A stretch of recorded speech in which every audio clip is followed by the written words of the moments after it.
queridos alunos, dando sequência aqui ao nosso estudo de tecnologia de alimentos. Hoje eu vou abordar com vocês sobre a industrialização de carne e derivados.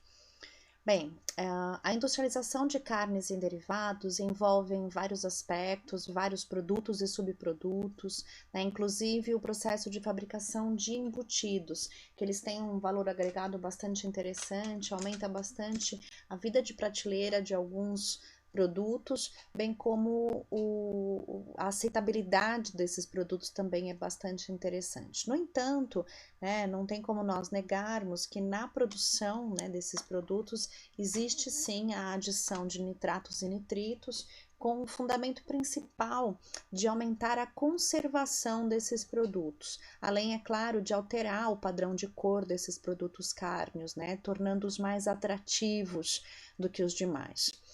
Ainda na produção de carnes e derivados, uma outra técnica bastante interessante e amplamente empregada é a técnica de defumação.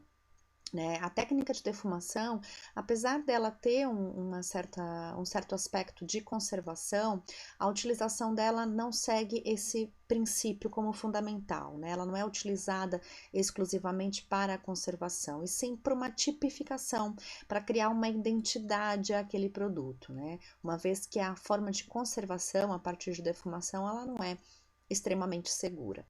E quando a gente pensa em produtos derivados de carne, é importante a gente lembrar que alguns aspectos devem ser realizados, né? Acima de tudo, como padrão, a gente tem que ter a qualidade do animal vivo, né? A gente tem que ter um indivíduo que tenha sido vistoriado antes mesmo do abate, né? Então, essa qualidade é muito importante, é importante que eles tenham um controle higiênico-sanitário, mesmo em vivo, muito importante, porque isso vai fazer com que a qualidade pós-mortem, né, a qualidade dessa carne após o abate, ela se mantenha.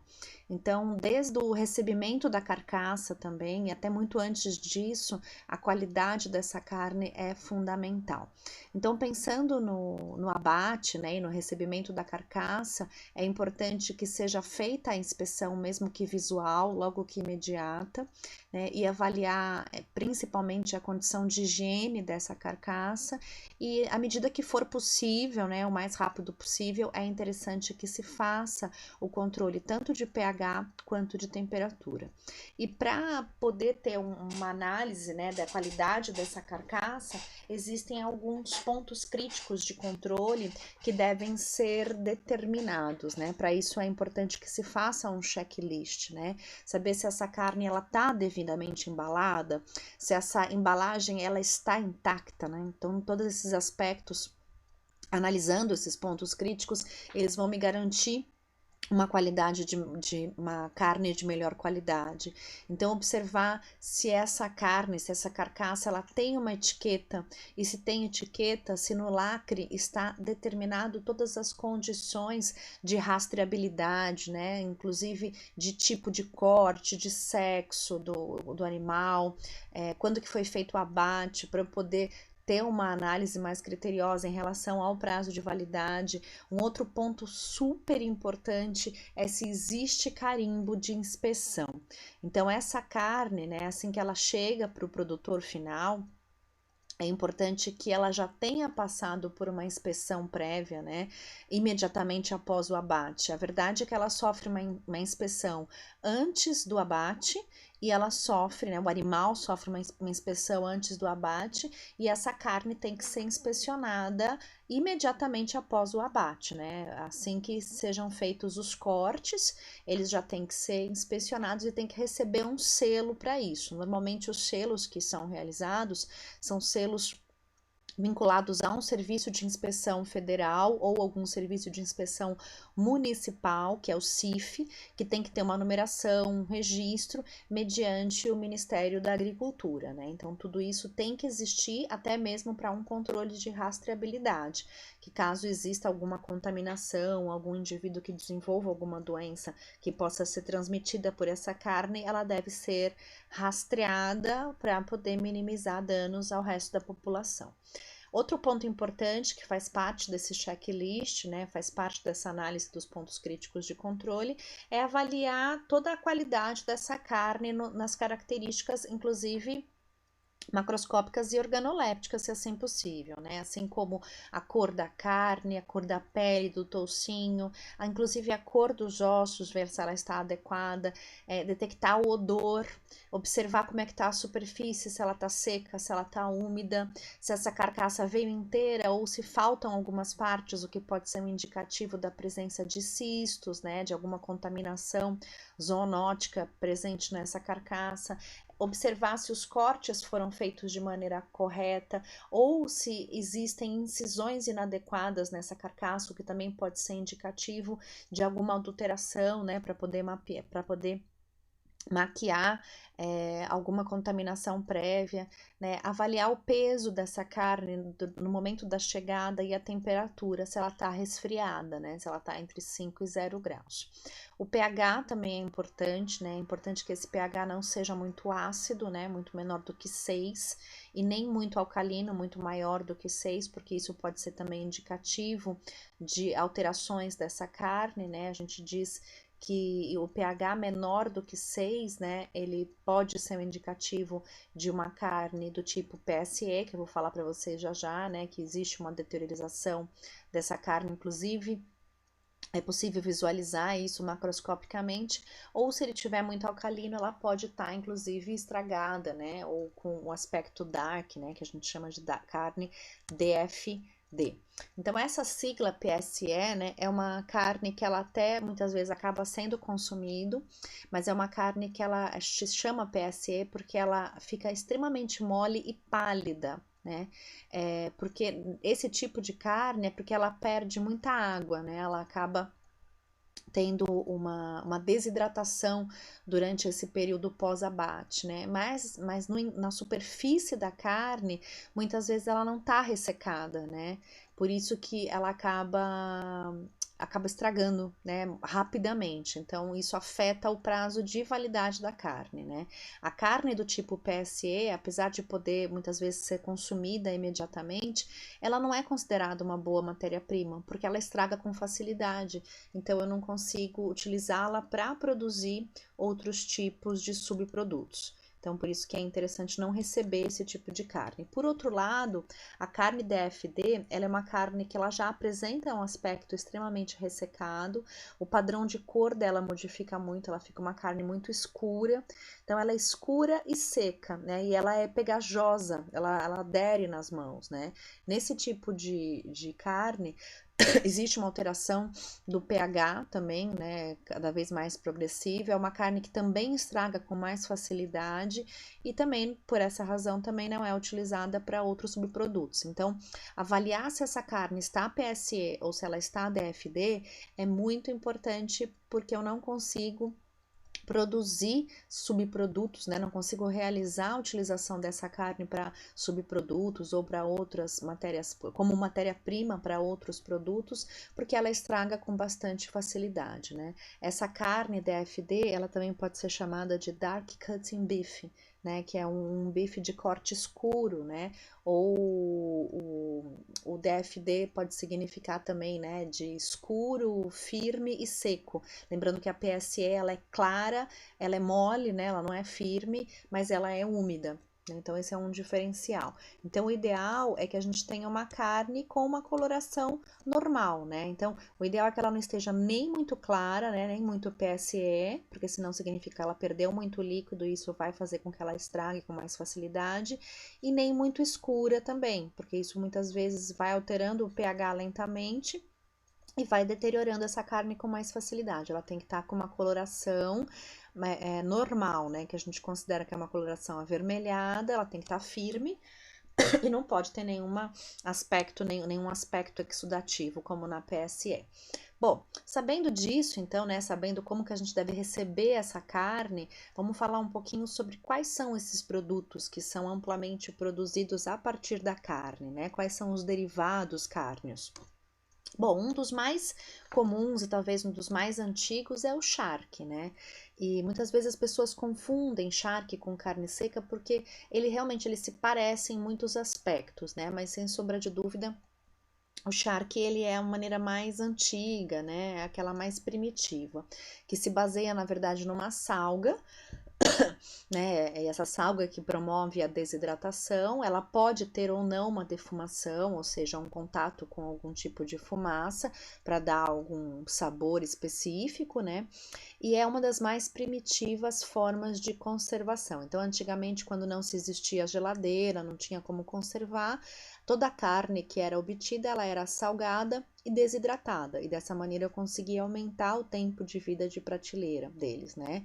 Lembrando que o charque ele é feito por um método chamado de charqueada, onde essa salga ela é colocada em varais, né? Por isso chamado de charqueada a presença desses varais. E ele acaba ressecando com o vento, ou algumas vezes tem alguma fogueira por perto, né? E é um processo realmente mais artesanal. Ela ficou muito difundida, né? E aí surgiu, né, uma variável do charque que é a carne seca, né? A carne seca, ela, a diferença dela é que ela é adiciona-se a ela outros conservantes, né? Então, na carne seca, eu tenho a adição, por exemplo, de nitrito, que é um importante aditivo que melhora a coloração, ele acaba melhorando a conservação desse produto também. Então, a vida de prateleira dele cresce mais, mantendo um aspecto também com uma coloração mais aceita, né? Que aumenta a aceitabilidade, ele fica um pouquinho mais fácil para utilizar no preparo de alguns pratos, né? Mas a verdade é que o charque ele é mais artesanal, né? E na carne seca eu tenho o mesmo processo do charque, só que eu adiciono nitrito de sódio ou potássio no momento da salmoura, logo lá no início, né? Então veja que visualmente a gente já consegue ver a diferença, né? Aqui eu tenho a carne seca e aqui eu tenho o charque. Então veja que a coloração, né, o nitrito ele mantém a carne mais avermelhada, né, com um aspecto teoricamente apenas, né, um aspecto visualmente mais vivo, né? Mas na verdade é por conta do pigmento, né, por conta do nitrito que é adicionado lá na salmoura. E esse daqui é a carne mais ressecada propriamente dita, né, mais artesanal. Então, lá no charque, né, eu coloco essa carne que foi amplamente salgada, desossada, coloca nos varais, elas ficam, aqui no Brasil, elas ficam expostas ao sol mesmo, né, e sujeitas às condições ambientais por mais ou menos 90 dias, 3 meses, que é o período que ela vai dessecar com essa adição do sal mais a ação do sol, é sal e sol.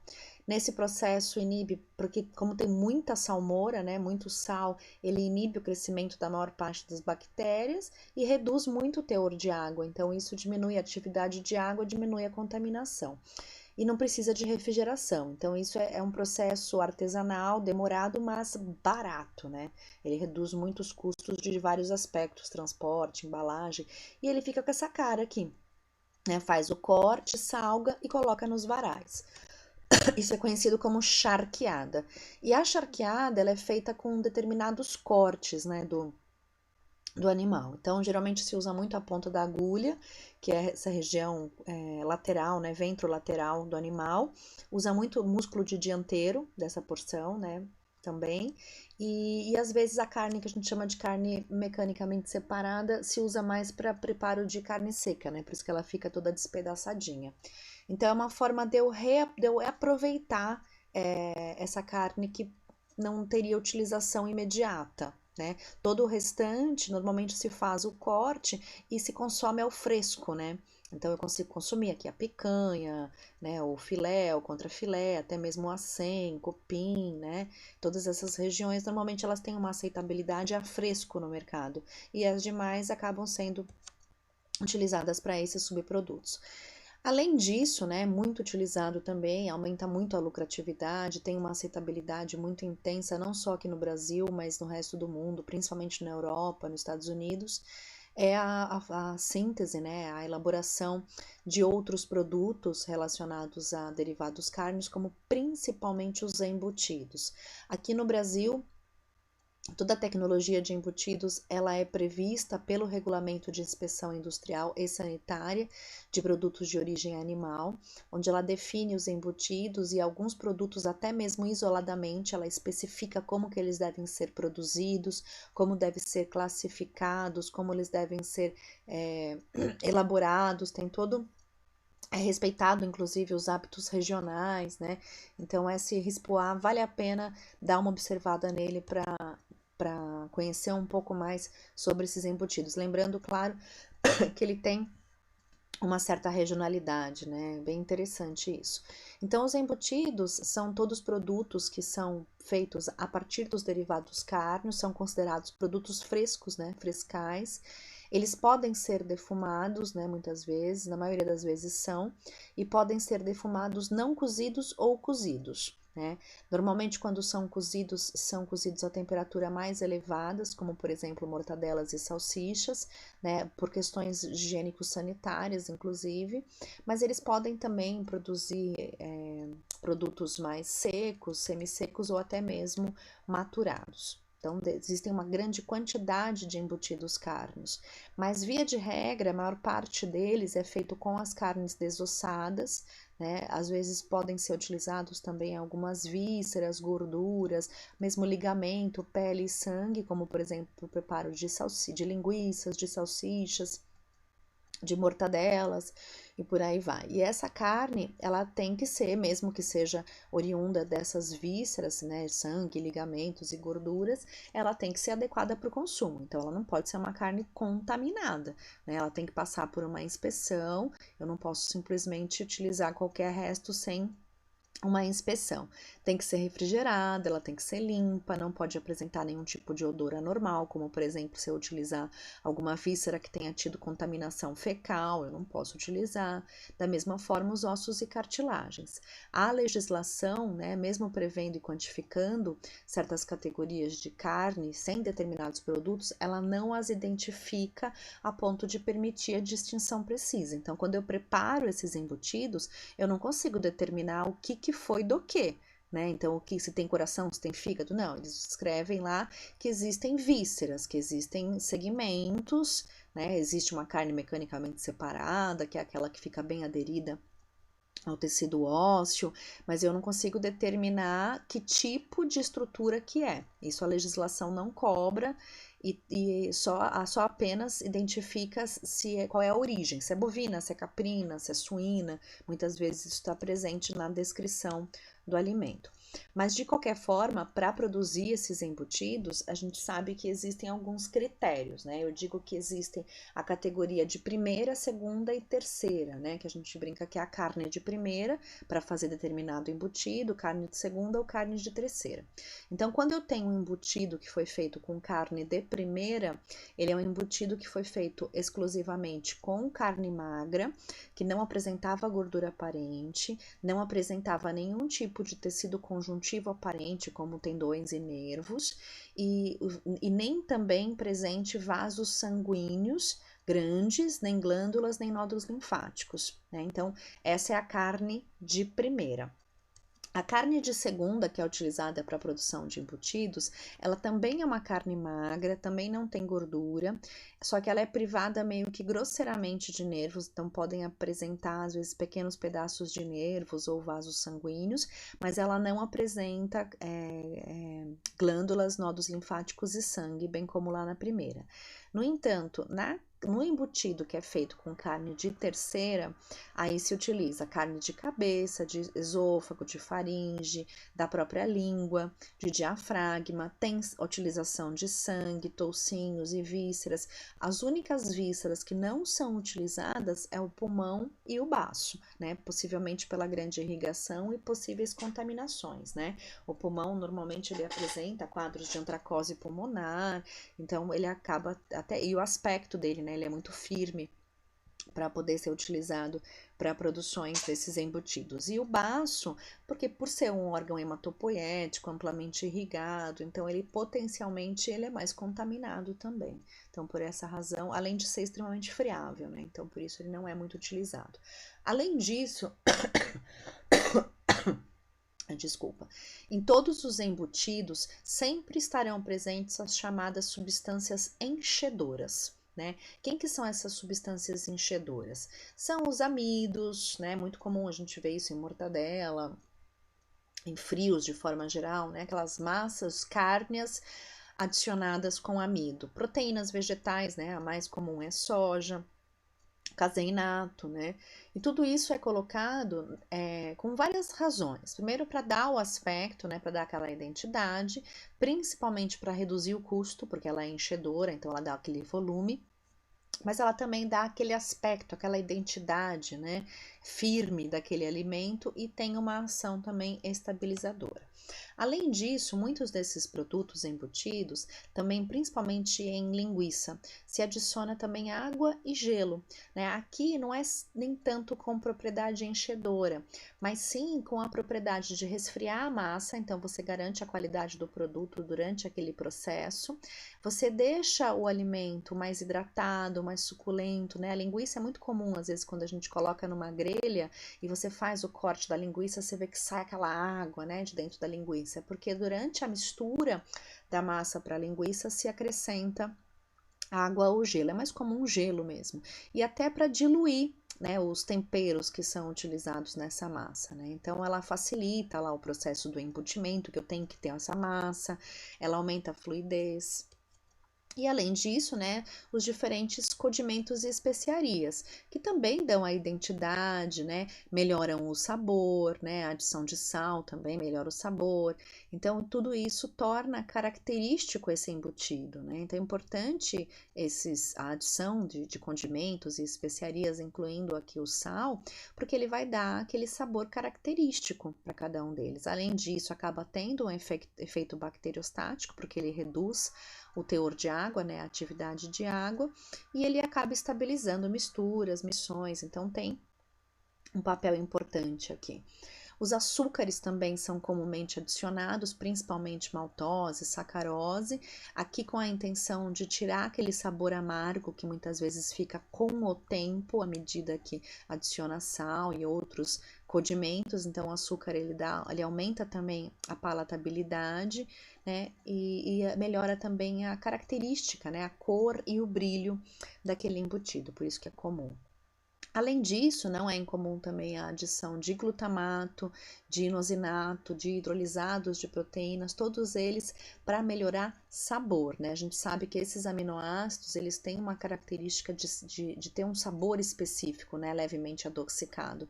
Então, por essa razão é que eles acabam muitas vezes, além de terem propriedades conservantes, eles têm uma propriedade de sabor, né? Eles melhoram o sabor. E às vezes encontra outras especiarias, né? Às vezes encontra pimenta lá, determinada pedaço de uma planta, né? Manjericão, queijo, às vezes a gente encontra também em linguiça, principalmente, salsicha, né? E todos aqueles produtos que podem levar uma característica daquele embutido. Cito aqui para vocês também os principais aditivos conservadores, sem sombra de dúvida, a gente pensa em embutido, a gente pensa em nitrito e nitrato, né? E são produtos que são comumente adicionados no processo de cura, então ele vai, ao passar do tempo, ele vai mantendo aquela coloração mais viva da carne, mais avermelhada, né? Por isso que salsicha, que tem bastante nitrito e nitrato, que é adicionado não só pela conservação, né? Mas também é o responsável por dar aquela coloração alaranjada. Além de sorbato de sódio, entre outros, né, pessoal? Também tem adição, por exemplo, de antioxidantes, que aumenta a estabilidade do produto, umectantes para manter o brilho, para manter a hidratação do produto, acidulantes, né, para poder controlar a pH, urucum, que é um corante muito comum, entre outros.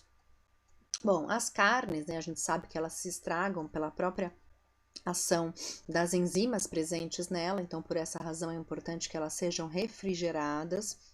Dessa maneira, eu retardo o processo de deterioração enzimático. E no fluxograma geral dessa produção de alguns produtos cárneos, eu vejo aqui algumas diferenças. Então, nos presuntos cozidos, por exemplo, eu tenho que preparar a matéria-prima, eu faço a salga, eu informo cozinho, resfrio e estoco. Quando eu faço linguiça, eu preparo a matéria-prima, eu trituro, misturo todos os condimentos a ela, faço o embutimento e depois eu posso fazer a defumação ou não, o cozimento e resfrio. Para salsicha, preparo, trituro, faço o embutimento, cozinho e resfrio. Então, tudo isso é um fluxograma, né, que é utilizado para cada um deles e que vai criando a identidade de cada um desses produtos embutidos. Um outro ponto importante é a defumação. Alguns embutidos são defumados, outros não.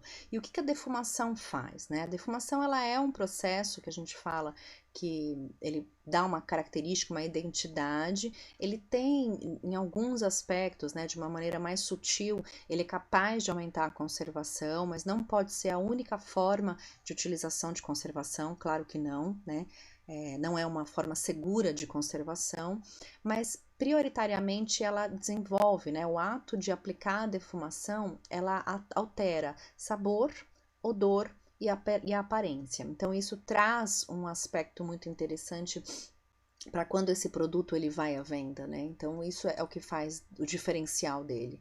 A gente sabe que por essa razão ele também tem uma questão de aumentar a vida de prateleira, Existe uma desidratação parcial, então reduz a atividade de água, dependendo do processo que é realizado. E existem várias formas de fazer defumação, Então existem desde as formas mais caseiras, como aqui demonstrada, até as formas mais industriais. E no momento que eu faço a defumação, aquela carne ela fica exposta a mais de 250 compostos químicos dessa fumaça. Fumaça essa que pode ser exposta à carne, de 3 maneiras praticamente. Aquela extremamente quente, igual quando a gente faz churrasco, por exemplo, A morna, que ela é intermediária, e a fria. A diferença é que vai dar um aspecto diferente dependendo de como você utiliza. Então, via de regra, nessas 3 opções, a fumaça gerada pelo calor é aquela que fica exposta diretamente pela queima da madeira. Defumação sempre tem queima de madeira. Tá? Agora, como que essa fumaça da queima de madeira vai ser aplicada é que faz o diferencial.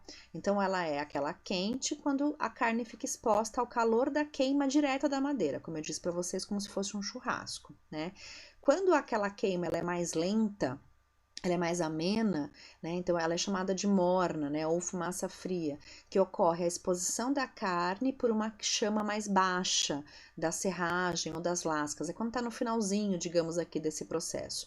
E existe ainda a fumaça líquida, que é quando eu já fiz a combustão daquela madeira, depois eu extraio todo aquele conteúdo que sobrou dessa combustão da madeira, filtro, e consigo obter essa fumaça líquida. E essa fumaça líquida é que acaba sendo utilizada para alguns produtos ficarem banhados nela. É muito comum para a produção de peixe defumado, por exemplo.